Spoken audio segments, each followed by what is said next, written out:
Bantamweight bout. Miesha Tate coming in at plus 125 against Julia Avila, sitting at minus 155. Over under 2.5 rounds, minus 290 for the over, plus 230 for the under.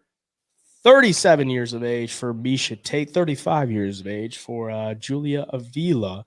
You see 1-4 in her last 5 for Miesha Tate. That 1-4 spread out a very long way.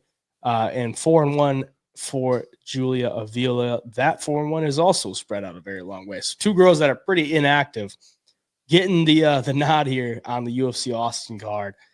It's a greasy women's bantamweight fight. Miesha Tate is like, she took that long layoff back in which took the loss to Raquel Pennington, kind of retired, comes back in 2021, almost 5 years later, gets a win. It's like, where do you go from here? You've been off for 5 years. They give her Catelyn Vieira. She takes a loss and then another loss to Lord Murphy back in July of 2022. Julia Avila, 3-1 in the UFC. Her wins are nothing to write home about. I mean, Yulia Stoliarenko, Gina Mazzani, Penny Kianzad, and that's been spread out over the past 4 years. So two girls that are just inactive. And this one is like, who knows? Like, who really knows? So, I mean, I'm pretty much going to chalk it up to a dog or pass at this point. I mean, there's no way that you can come into this and, like, know exactly how they're going to fight. Just keep it real. Like, you don't know what Miesha Tate's going to look like at 37 years of age. You don't know what Julia Avila is going to look like coming into this one after another long layoff. And she's older herself. She doesn't have a ton of experience professionally either. So, weird one. Very weird one. What are you thinking? Yeah, so I'm surprised to see this line growing more and more towards Julia here. And I mean, I understand it's Miesha Tate. She's older, like you said, came off of a long, long layoff where she was doing a bunch with one championship. And then she had a kid. And then she comes back and beats Marion Renault, who was on her retirement fight, who was, older.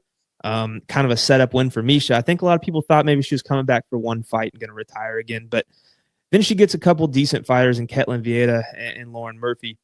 The level of competition Miesha Tate has fought is far, far better than Julia Avila. And for Julia, I mean, you look at her wins, Julia Stoliarenko, Gina Mazzani, Penny Kianzad. I just don't hold any three of those fighters in high regard. And her loss to Shara Eubanks. And the thing is, like, Miesha Tate came off of having a baby and came in against Renault and won.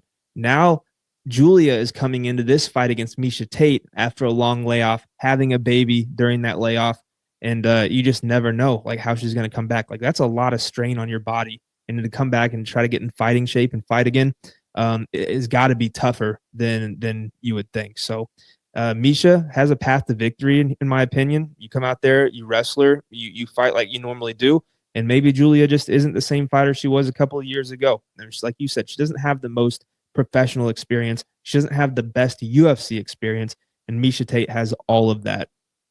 So it's very interesting. I think if you're taking Julia at a favorite of this price, I think you need to call the Gamblers Hotline because I just don't see a world where I could lay that kind of money on Julia here after a layoff, a baby, and being this big of a favorite. So, yeah, give me the dog here. I'll take Miesha Tate for the pick. Probably not betting on her.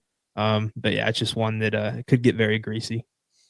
Yeah, I'm probably gonna go with Miesha Tate as well, and just bank on the experience, not having a kid as recently as her, and back-to-back losses. I'm sure she's probably motivated to go in there and get a win. She's a good competitor. She's been in there with the best. I'm gonna take the dog as well because I just can't get behind a favorite here in Julia Avila.